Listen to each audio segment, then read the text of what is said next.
Défiant tous les dangers, radiation, orages solaires et astéroïdes, les sondes robotisées demeurent à l'avant-garde de l'exploration spatiale.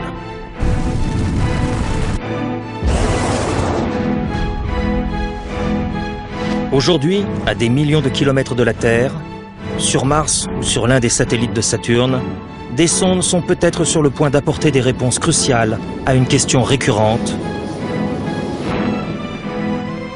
La vie peut-elle exister ailleurs que sur Terre ?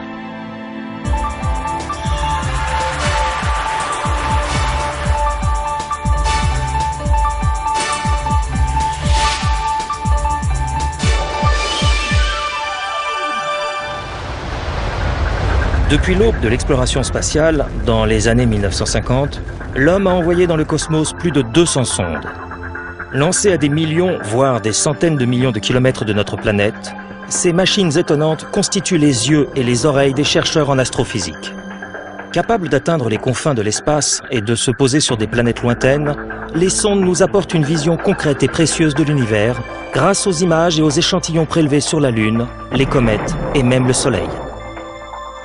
Pour y parvenir, des appareils délicats et ultra sophistiqués doivent pouvoir supporter l'accélération brutale du lancement ainsi que le froid extrême et les violentes radiations qui sévissent dans l'espace.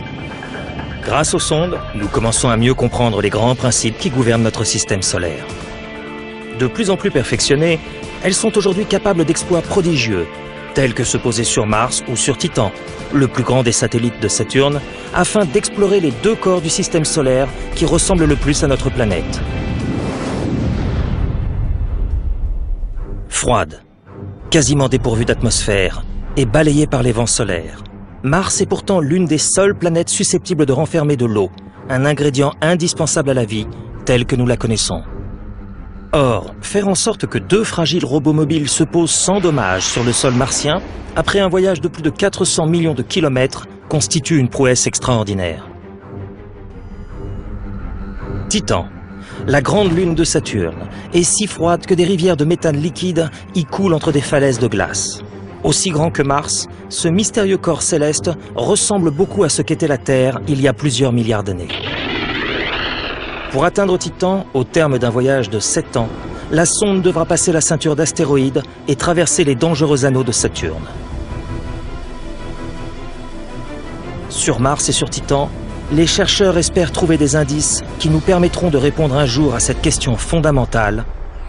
La vie peut-elle apparaître ailleurs que sur notre planète ? Le projet d'envoyer sur Mars 2 robots mobiles, ou rovers, est lancé en 2000 par la NASA. Leur mission ? Explorer la surface de la planète rouge durant 90 jours. Le responsable scientifique de la mission, Steve Squyres, a consacré 16 années de sa vie à ce projet ambitieux. Je n'avais pas la moindre idée des difficultés que nous allions rencontrer. Les enjeux de la mission sont énormes. Peu de temps auparavant, 2 projets ont connu l'échec. Le premier consistait à placer une sonde en orbite autour de la planète, mais l'engin est détruit en passant dans l'atmosphère martienne. La cause ? Une grossière confusion entre mesures anglo-saxonnes et système métrique. Puis, à peine 10 semaines plus tard, une sonde jumelle de la précédente connaît le même sort. Notre mission venait juste après 2 catastrophes, celle de Polar Lander et de Climate Orbiter. La mission confiée à Squyres semble quasiment impossible. Il doit mettre au point et lancer les 2 robots en moins de 3 ans. Nous n'avions pas le choix. La date de lancement était absolument impérative. Les délais sont extrêmement serrés, mais le principal défi est d'ordre technologique. Les robots doivent résister à la violence du lancement, à un voyage de 7 mois et à des accélérations atteignant les 19 000 km/h. Dans l'atmosphère martienne, un système complexe de parachutes parviendra à réduire la vitesse de l'engin à moins de 20 km/h avant qu'il ne rebondisse sur le sol grâce à une enveloppe constituée d'airbags jusqu'à sa complète immobilisation. À ce moment, le caisson protecteur pourra s'ouvrir et la mission du robot commencera. Concevoir et fabriquer 2 robots capables de supporter de telles épreuves constitue un défi majeur. Mais les ingénieurs disposent d'un avantage appréciable. 3 ans plus tôt, 2 missions ont échoué, mais une troisième, Pathfinder, a été couronnée de succès. Pathfinder était le premier robot mobile à se poser sans dommage sur une autre planète. Il ne s'est pas beaucoup déplacé sur le sol martien, mais suffisamment pour démontrer que la chose était possible. Bien que de taille très supérieure au premier, les 2 nouveaux robots s'en inspirent fortement. Et un nombre croissant d'appareils vient s'ajouter. Une caméra panoramique, des outils géologiques sophistiqués, un microscope et de grands panneaux solaires pour fournir l'énergie nécessaire. Quand on a tenté de caser tout ça sur le rover, on s'est aperçu qu'il dépassait de 10% la capacité de l'atterrisseur.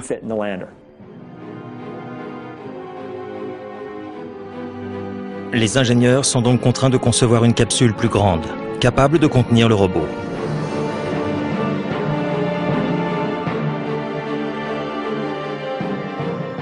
Ensuite, les robots doivent faire la preuve de leur efficacité.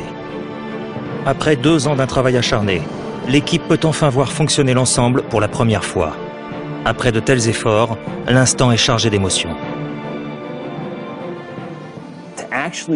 Quand le rover complètement assemblé a commencé à s'animer, j'en ai eu les larmes aux yeux.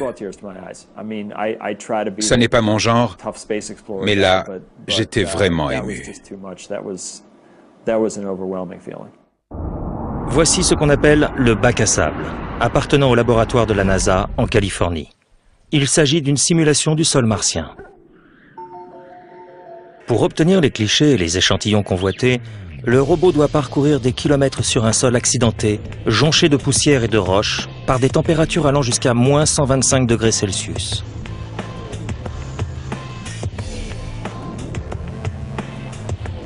Pour mieux protéger ces fragiles instruments, les ingénieurs ont conçu des roues en forme de spirale capables d'absorber les chocs.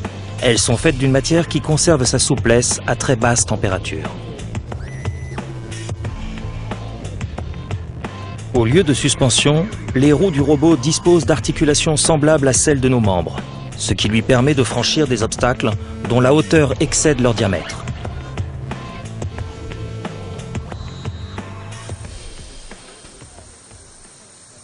Le robot est opérationnel et les ingénieurs connaissent à présent son poids exact.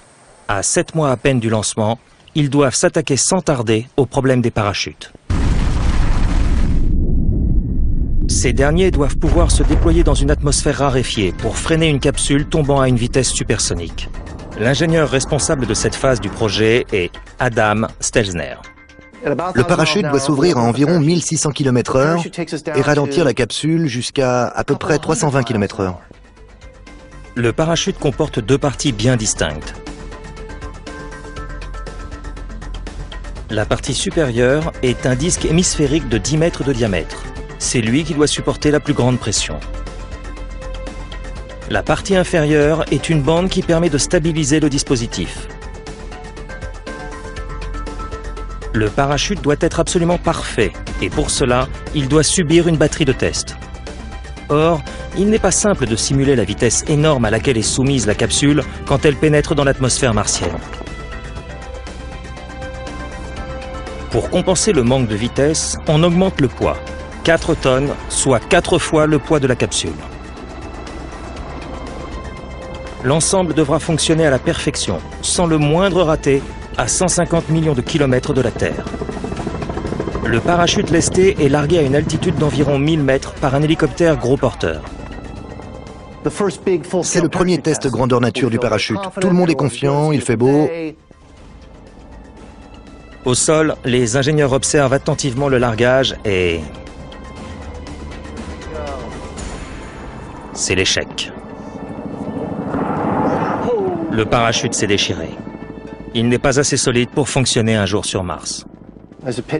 On sent une boule dans l'estomac, tandis que le cerveau passe en revue à toute vitesse les causes possibles. Or, il est impossible d'augmenter la taille du parachute ou d'en renforcer l'armature. En effet, chaque gramme supplémentaire compte quand il s'agit d'envoyer un objet dans l'espace.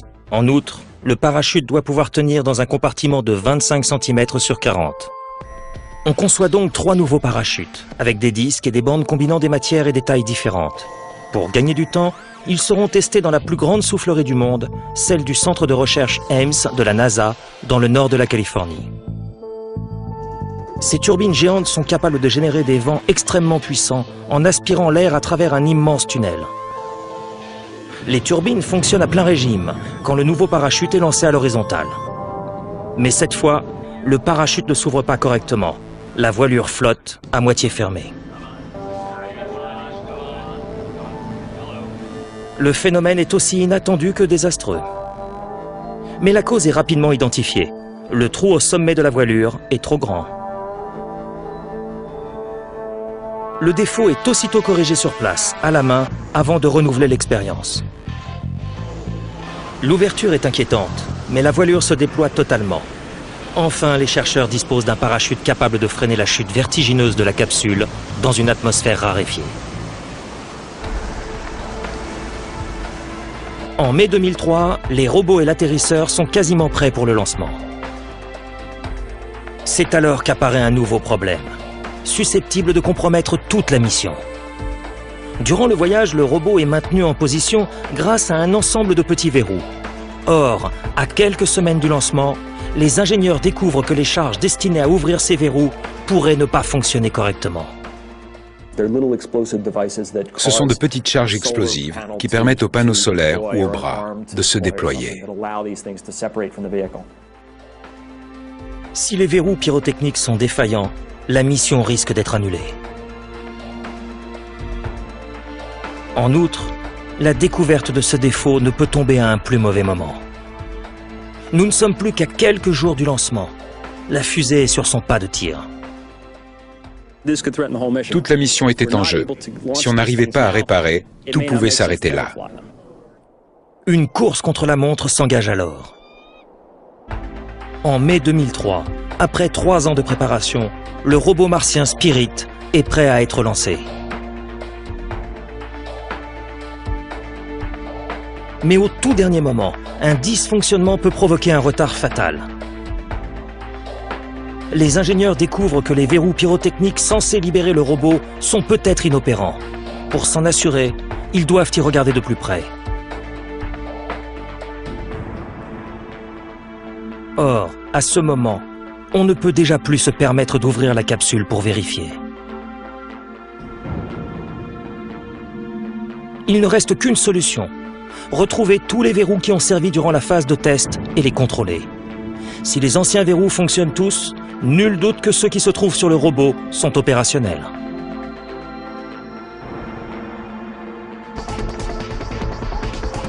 Kobe Boykins, ingénieur en mécanique, a participé à cette recherche des anciens verrous. Certains étaient ici en Californie, d'autres se trouvaient dans le centre spatial Kennedy en Floride.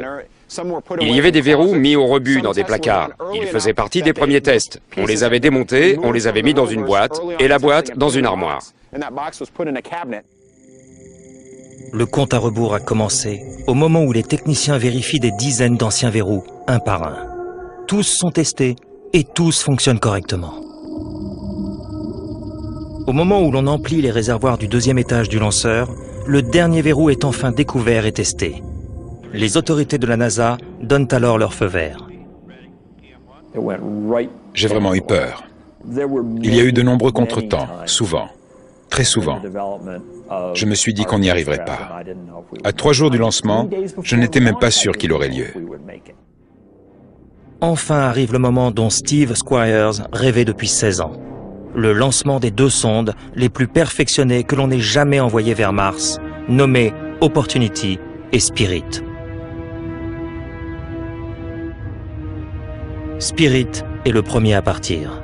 On était debout, les yeux braqués sur le lanceur, en Floride. Et je ne savais toujours pas si ça allait marcher ou si ces robots allaient mourir avant d'avoir fait leur travail. Le lancement est toujours une phase délicate. Des bijoux de technologie coûtant des millions d'euros peuvent être anéantis en un clin d'œil. On sent un mélange d'anxiété, d'impatience, d'enthousiasme, de peur. Tout est mélangé. La sonde se trouve dans la coiffe, posée au-dessus de dizaines de milliers de litres de carburant explosif. Un lanceur n'est en fait qu'une sorte de bombe contrôlée, et nul ne peut garantir que tout se déroulera comme prévu.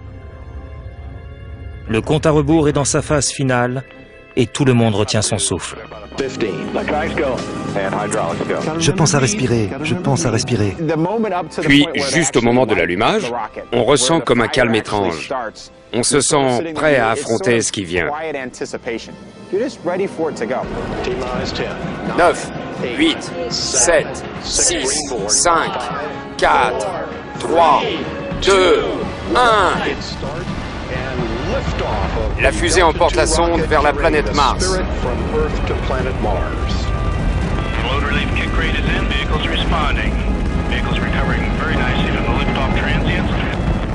La vitesse approche Mach 1.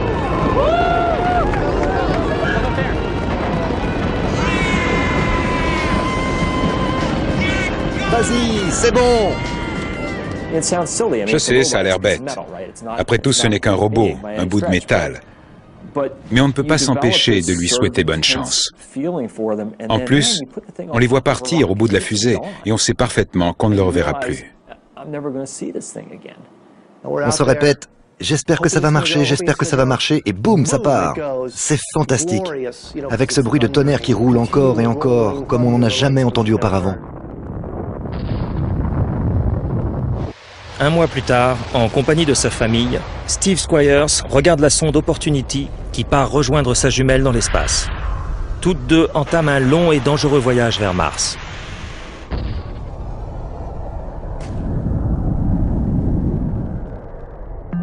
Mais pourquoi s'intéresser autant à la planète rouge? La réponse tient en un mot, l'eau. Des sondes orbitales ont depuis longtemps révélé de très anciennes traces d'érosion à la surface de Mars.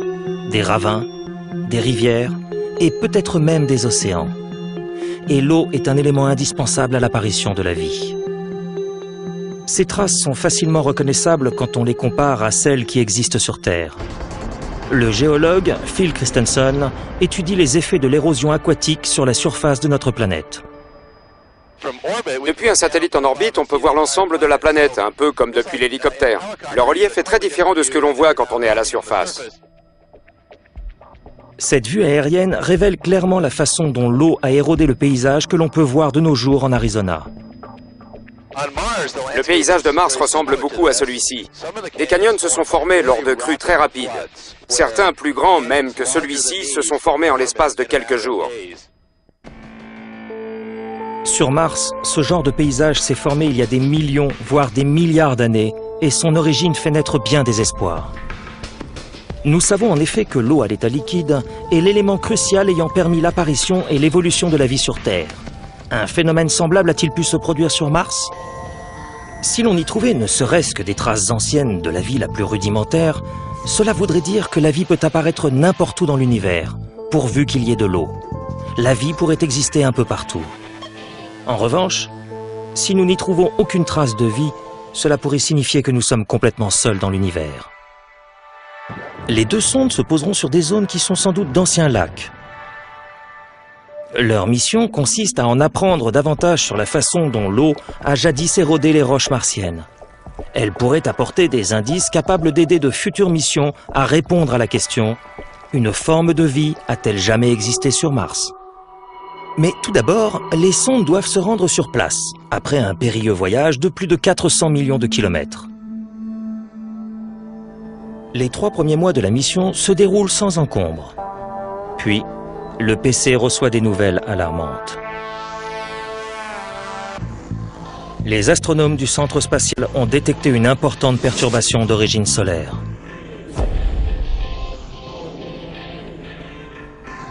Il s'agit d'un orage solaire, le plus grand que l'on ait jamais détecté jusqu'à présent, et les radiations se dirigent droit vers les sondes. Les orages solaires sont extrêmement dangereux. Ils sont capables de renvoyer des satellites sur Terre ou même de griller des réseaux électriques. Le plus gros orage solaire jamais enregistré, et il fallait que ça arrive juste au moment où nos sondes faisaient route vers Mars. On avait joué de malchance depuis le début, une vraie plaie. S'il y avait eu des nuées de sauterelles dans l'espace, nul doute qu'on y aurait eu droit aussi. Les vaisseaux qui transportent les sondes naviguent en prenant les étoiles pour point de repère. Squyres et son équipe craignent que les radiations solaires ne perturbent les instruments de navigation embarqués.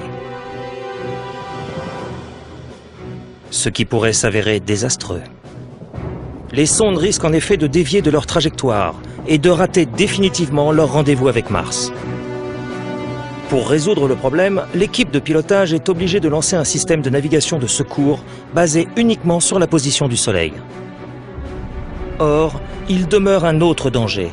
Les radiations peuvent également endommager la mémoire des ordinateurs embarqués. En l'absence de toute parade, il ne reste qu'une chose à faire: attendre. Après le passage de l'orage solaire, les ingénieurs redémarrent les ordinateurs afin de mesurer l'étendue des dégâts.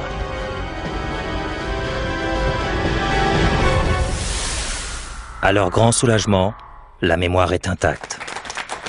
Les sondes ont survécu aux plus gros orages solaires jamais enregistrés. En fait, nos engins étaient beaucoup plus robustes que nous ne le pensions. Après un voyage mouvementé de presque 480 millions de kilomètres, la première sonde, Spirit, est sur le point d'aborder la phase la plus risquée de la mission, l'atterrissage.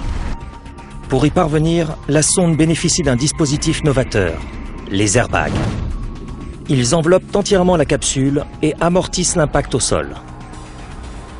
Une mission précédente, Pathfinder, avait déjà utilisé une technique similaire, mais Spirit est 18 fois plus lourd que son prédécesseur. Les chercheurs ont testé sur Terre le système des airbags avant le lancement. Pour cela, ils ont précipité le dispositif sur des rochers à 75 km/h. Les airbags peuvent-ils amortir un tel choc malgré le surpoids de Spirit? Catastrophe. L'enveloppe éclate. Nous pensions vraiment que nous pouvions nous servir du même dispositif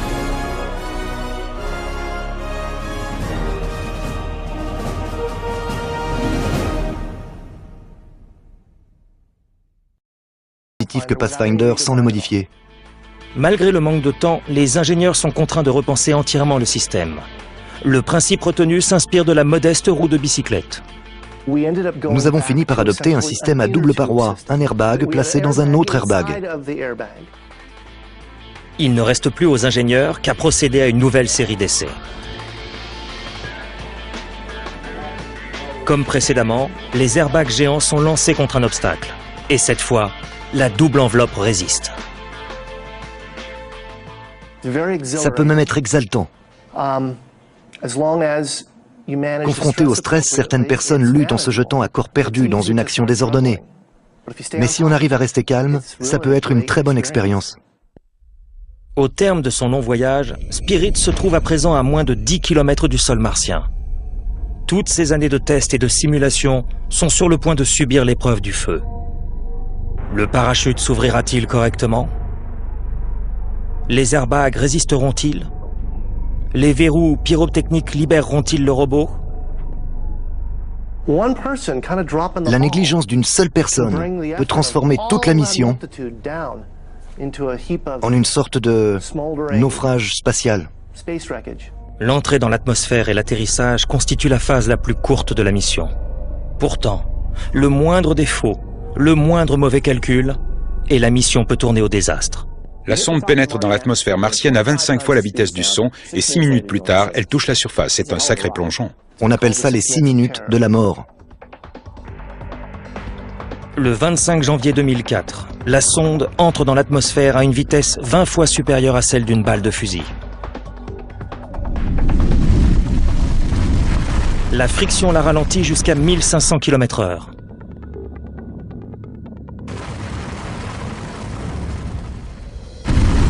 Le parachute peut à présent se déployer. Mais s'est-il ouvert correctement? Dans la salle de contrôle, on attend fiévreusement que la sonde donne signe de vie. Les minutes sont interminables. Enfin, un faible signal arrive. Le caisson contenant le robot descend à présent, suspendu par un câble au-dessous de la capsule. Maintenant, les airbags peuvent être gonflés. Ils doivent résister à un impact sur des rochers à un peu moins de 100 km/h. Quelques secondes avant de toucher le sol, des rétrofusées s'allument pour amortir un peu plus le choc. Une fois de plus, on attend le signal émis par la sonde.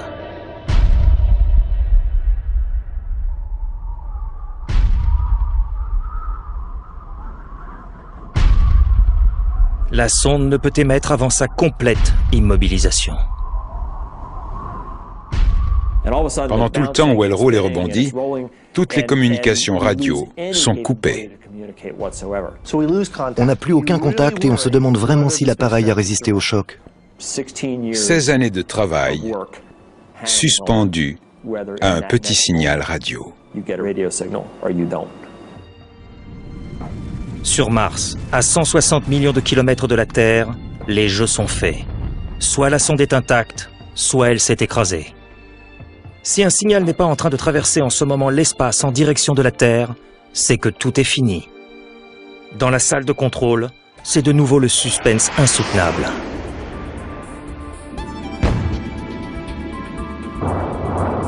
La sonde spatiale s'est posée sur Mars après une terrible décélération, passant de 20 000 km/h à 0 en l'espace de 6 minutes. L'attente fiévreuse se poursuit dans la salle de contrôle de la NASA. Puis finalement, à 8h51, on reçoit le premier signal. Spirit est arrivé à bon port, sain et sauf.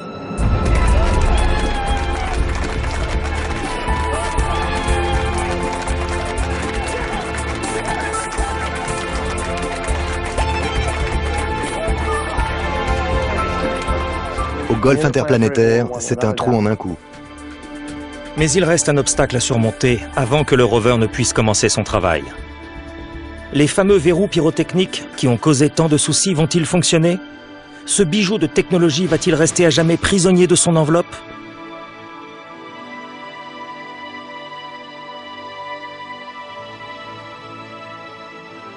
Si tout fonctionne comme prévu, le rover déploiera de lui-même ses panneaux solaires et sa caméra panoramique.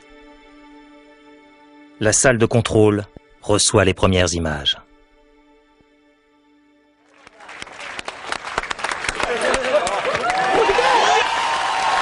Trois heures après l'atterrissage, les chercheurs tiennent enfin la preuve tangible que la sonde est opérationnelle.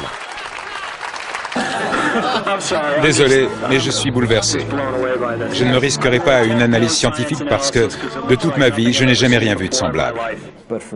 Pour moi, c'était aussi un poids énorme, que je ne sentais plus sur mes épaules. Enfin, pour la première fois, je savais que l'engin que nous avions mis au point allait servir à quelque chose. On a pu voir Mars comme jamais personne ne l'avait vu auparavant. J'ai eu la chance de voir ces images au moment même où elles nous sont parvenues. Je n'oublierai jamais ça. Le meilleur moment de toute la mission, c'est quand j'ai été certain que les 6 roues du rover étaient sur le sol martien. Pour moi, c'est un moment inoubliable. Opportunity, la sonde jumelle de Spirit, atterrit sans encombre 3 semaines plus tard. En dépit d'énormes difficultés, Squires et son équipe ont réussi à poser sans dommage les engins les plus complexes et les plus lourds jamais envoyés sur Mars. La recherche de traces d'eau, objet principal de la mission, peut commencer. À présent, les robots doivent affronter les conditions extrêmes qui règnent sur Mars. Tempêtes de sable, rochers et cratères. Éviter tous les pièges, tel est le rôle du pilote du rover, Scott Maxwell. Pour moi, c'est le plus beau métier du monde. Je viens tous les jours et je vois des images que jamais personne n'a vues. Et ça ressemble beaucoup à un jeu vidéo. On a une réplique du rover en 3D que l'on charge dans le programme et on n'a plus qu'à piloter. Tous les soirs, l'équipe de pilotage transmet les coordonnées des mouvements à exécuter à l'ordinateur embarqué du robot. Sur Mars, le Soleil ne peut fournir l'énergie nécessaire au rover que durant 4 heures par jour, temps pendant lequel le robot peut parcourir jusqu'à une centaine de mètres. En général, le rover n'a pas besoin de se déplacer autant. Il lui suffit de trouver une petite zone contenant des roches et un sol intéressant pour les analyser. Les caméras permettent d'éviter les obstacles, fragments de roches ou cratères. Tout en roulant, le rover prend des images et les restitue en 3D, ce qui nous aide à trouver le meilleur chemin. Après seulement 8 jours, le robot Opportunity découvre des roches à la forme étrange. Ce sont de petits galets, parfaitement ronds, que les chercheurs surnomment myrtilles. Sur Terre, les galets de ce genre ne peuvent être façonnés que par de l'eau à l'état liquide. Leur présence suffit-elle à prouver qu'il existait jadis un lac dans cette portion de sol martien? La géologue Marjorie Chen en est persuadée. Avant même le début de la mission spatiale, elle avait affirmé que si l'eau avait un jour coulé sur Mars, la sonde y trouverait sûrement des galets de ce genre.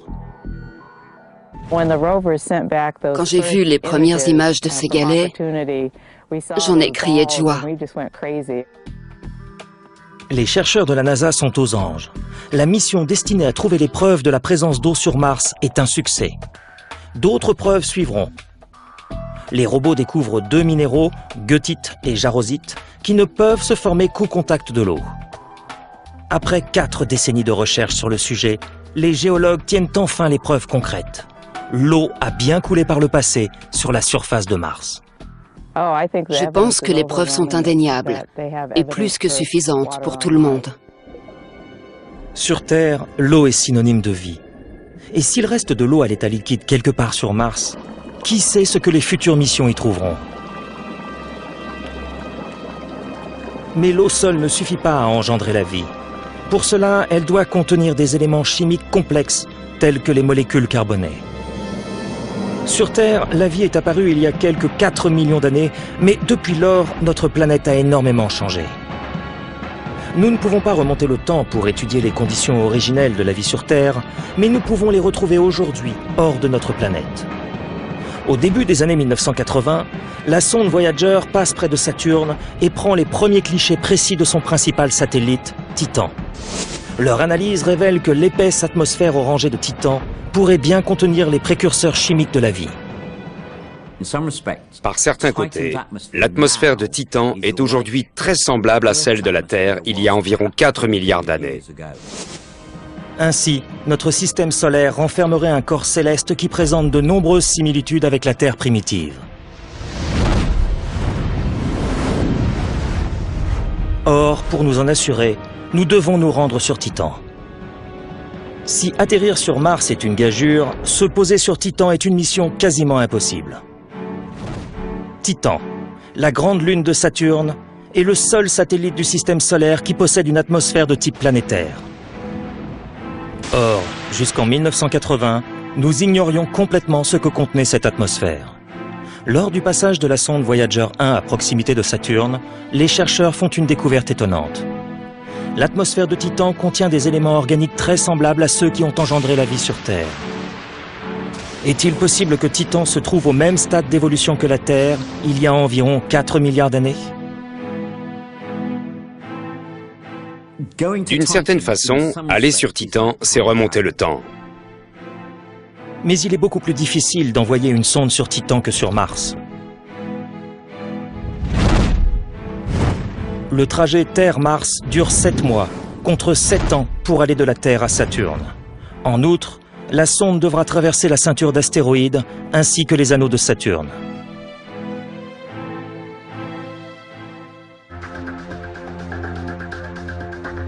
La sonde Cassini-Huygens, née en 1990. C'est l'un des projets les plus ambitieux jamais conçus concernant l'exploration des régions reculées de notre système solaire. La mission comporte 2 parties distinctes. La sonde orbitale Cassini, construite par la NASA et destinée à prendre des clichés rapprochés des anneaux de Saturne, et le module Huygens de l'Agence spatiale européenne qui voyagera avec l'orbiteur Cassini et se posera sur Titan. C'est la première sonde conçue pour se poser sur un objet aussi lointain.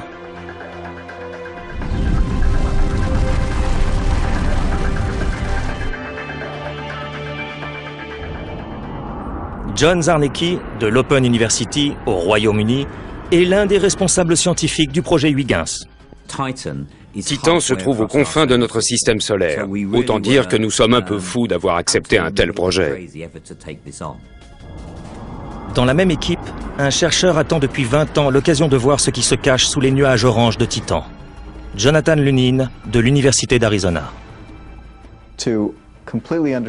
Pour comprendre ce qui se passe vraiment sur Titan, sous son atmosphère riche en éléments organiques, il était nécessaire d'envoyer une sonde et un orbiteur. Pour les ingénieurs, construire une sonde censée se poser sur Titan constitue un défi prodigieux. L'atmosphère de Titan est si dense qu'elle occulte totalement la surface du satellite. Il n'est donc pas possible de savoir à l'avance sur quel type de matière atterrira la sonde. John Zarnecki et son équipe fabriquent un petit capteur destiné à s'enfoncer dans le sol de Titan au moment de l'impact. Lorsque l'extrémité du capteur entrera en contact avec le sol, les données seront immédiatement envoyées vers la Terre pour être analysées.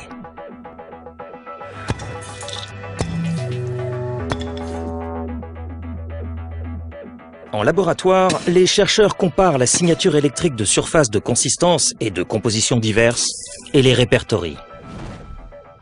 Nous n'en avions pas la moindre idée. Nous ne savions même pas si la sonde allait flotter dans du liquide ou se poser sur une surface dure, comme par exemple de la glace. Le 15 octobre 1997, après 7 années de travail, la sonde Cassini-Huygens est lancée. Le véhicule spatial qui la transporte est énorme, de la taille d'un bus.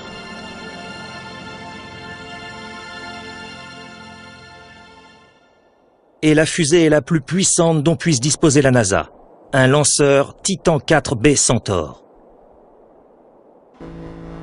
Haut comme un immeuble de 22 étages, le lanceur pèse 1 millier de tonnes. À 4h45 du matin, le compte à rebours commence.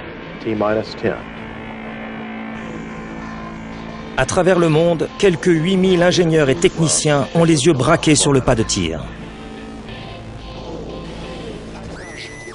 La précédente sonde européenne, baptisée Cluster, a été détruite peu après le décollage. Et 650 millions d'euros sont partis en fumée avec les rêves de centaines de chercheurs.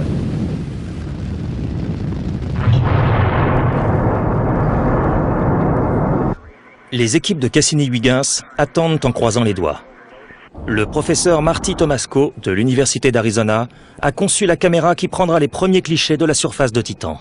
Ce n'était que le 4e lancement d'une fusée Titan 4 pour une mission spatiale civile. Et je crois que la précédente avait explosé sur le pas de tir.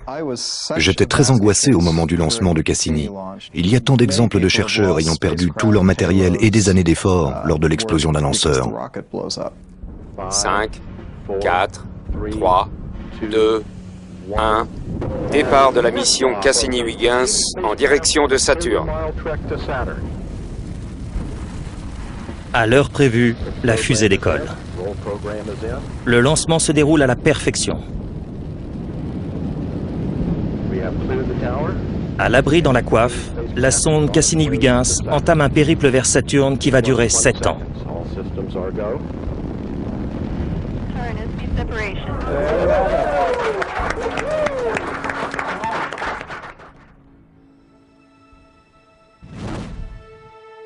L'engin spatial utilisera la force gravitationnelle de Vénus, de la Terre et de Jupiter pour parvenir à destination. Quand le vaisseau s'approche d'une planète, la gravité de cette dernière le propulse en lui imprimant une accélération. Le responsable de la navigation de la mission Cassini-Huygens est David Doody. Quand un vaisseau s'approche de Jupiter, par exemple, l'attraction exercée par la planète agit comme une fronde et accélère le vaisseau. De nombreux dangers guettent la sonde dans l'espace interplanétaire. Des gros dégâts peuvent être produits par des micro-astéroïdes, à peine des grains de sable, mais qui se déplacent à des milliers de kilomètres/heure. Les splendides anneaux de Saturne peuvent devenir un obstacle fatal. La plus grosse sonde jamais construite doit à présent traverser une zone où abondent les débris de roches et de glace avant d'atteindre Titan. Au terme d'un voyage de 7 ans, le module Huygens sera en mesure de devenir la première sonde à se poser sur un corps céleste situé aux confins du système solaire.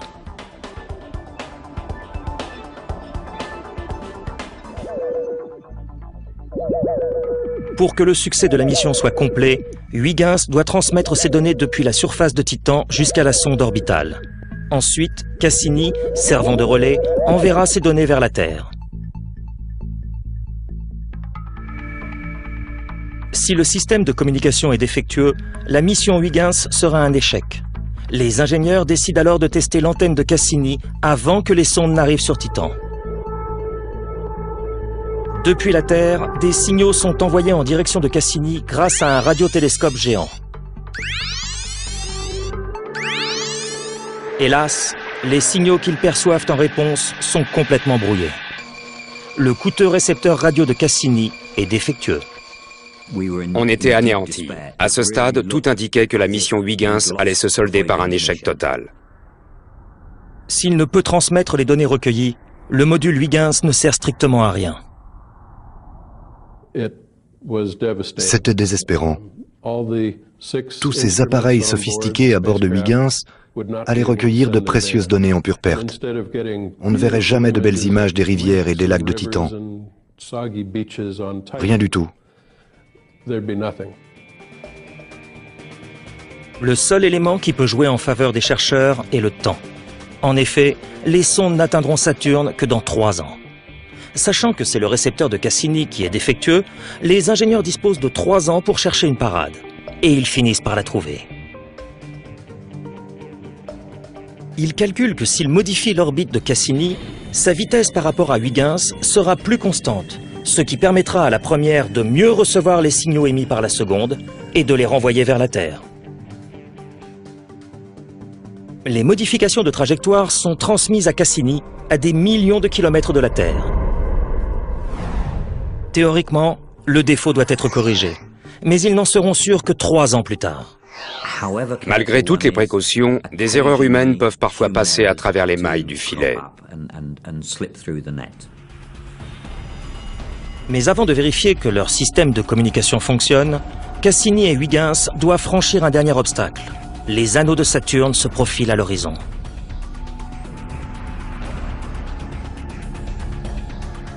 Ces anneaux sont composés de milliards de fragments de roches et de glace en orbite, et dont la taille va de celle d'un grain de sable à celle d'une maison.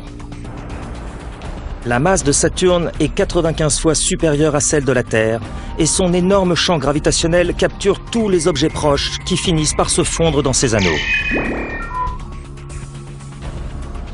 Les anneaux forment une bande large de quelques 250 000 km tournant autour de Saturne. En revanche, ils sont très minces. Leur épaisseur n'excède pas 800 mètres. Pour atteindre Titan, Cassini-Huygens va devoir passer dans un intervalle entre les anneaux F et G en se servant de sa grande antenne comme d'un bouclier.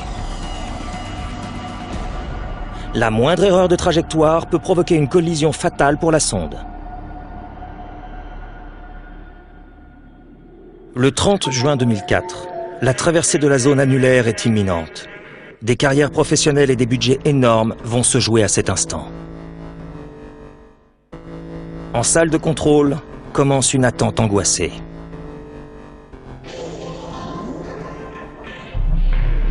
Comme prévu, Cassini pivote pour présenter son antenne dans le bon sens. Sur Terre, les chercheurs guettent le signe prouvant que l'engin est encore opérationnel. 19 minutes plus tard, le signal de la sonde leur parvient enfin. Cassini vient de franchir les anneaux.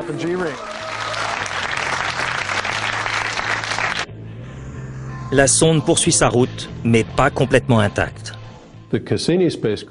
La sonde a reçu environ 500 000 impacts en traversant la zone annulaire.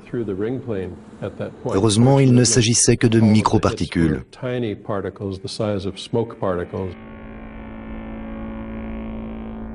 Malgré les impacts, Cassini continue de fonctionner correctement.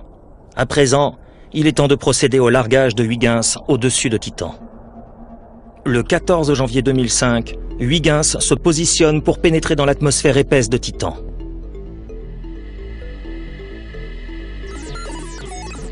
À son bord, une caméra prendra les premiers clichés du mystérieux satellite. Pour nombre d'entre nous, cet instant représentait l'aboutissement de plus de 15 ans de travail.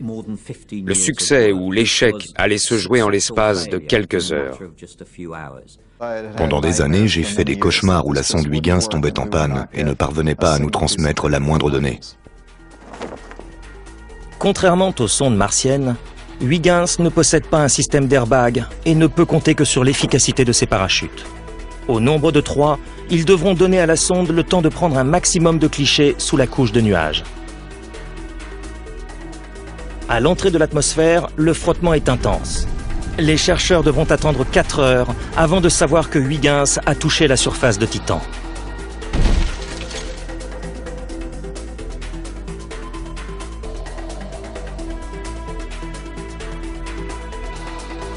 De manière tout à fait inattendue, l'un des télescopes qui suivent la sonde capte un signal provenant directement de Huygens, 1 heure à peine après son atterrissage, soit 3 heures avant que Cassini ne soit en mesure de relayer ces signaux.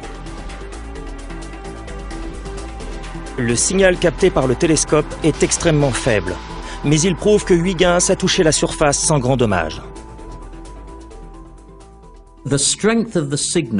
Le signal était d'une faiblesse incroyable, comparable à celui d'un téléphone portable placé sur la Lune.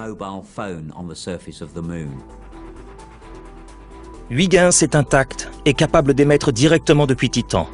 Aucune autre sonde ne s'est jamais posée sur un corps céleste aussi lointain.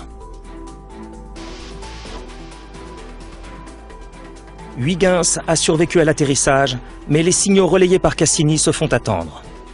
Je m'étais préparé à ça depuis des années, parce qu'on n'est jamais sûr que tout va se dérouler comme prévu et qu'on va recevoir les signaux. Je m'étais donc protégé émotionnellement au cas où ça ne marcherait pas. 3 heures plus tard, et 7 longues minutes après l'heure prévue, Cassini commence à transmettre les données en provenance de Titan.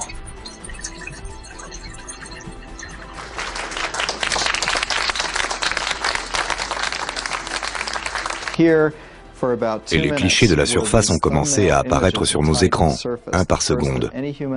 C'était les premières images de Titan que des êtres humains aient jamais vues. C'était merveilleux. Il y a eu des cris de joie ininterrompus pendant au moins 2 minutes. Les premières images sont celles que Huygens parvient à prendre pendant sa descente. Le paysage ressemble à celui de certaines régions de la Terre. La résolution est inférieure à celle de photos prises avec un téléphone portable, mais elles suffisent à révéler un paysage de type rocheux, avec quelques particularités. Nous sommes certains qu'il s'agit d'un genre de sable ou de gravier, à ceci près qu'il n'est pas d'origine rocheuse, comme sur Terre. Il est essentiellement composé de cristaux de glace. Depuis l'espace, les caméras à infrarouge de Cassini révèlent que Titan a connu une activité tectonique comparable à celle de la Terre, avec des coulées de lave et même des volcans.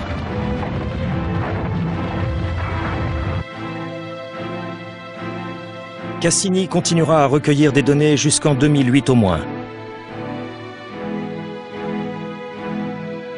D'ici là, les chercheurs auront le temps de se faire une idée précise de ce monde étrange, riche en éléments qui ont engendré la vie sur Terre il y a 4 milliards d'années.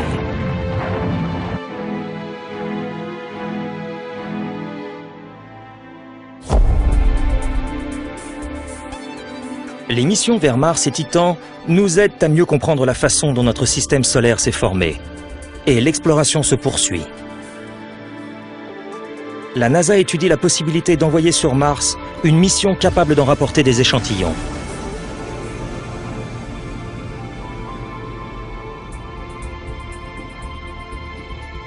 Il existe également un projet prévoyant de déployer un genre de dirigeable dans l'atmosphère de Titan pour en survoler la surface en recueillant des données.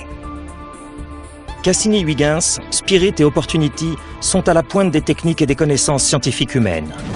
Grâce à ces engins, nous avons pu lever le voile sur des réalités qui, autrement, seraient demeurées des mystères à jamais. Je pense que l'exploration spatiale est un succès pour tout le genre humain. Elle a permis d'élargir considérablement la vision que nous avons de nous-mêmes et de notre propre planète. Et là où des sondes peuvent aller aujourd'hui, des hommes iront peut-être demain.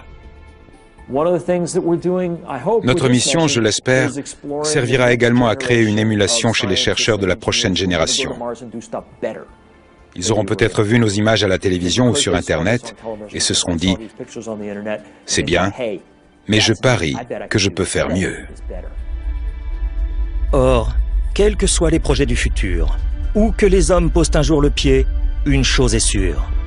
Les sondes les précéderont, elles leur serviront d'éclaireurs dans l'espace, et nous apporterons peut-être, un jour, la preuve irréfutable que nous ne sommes pas seuls dans l'univers.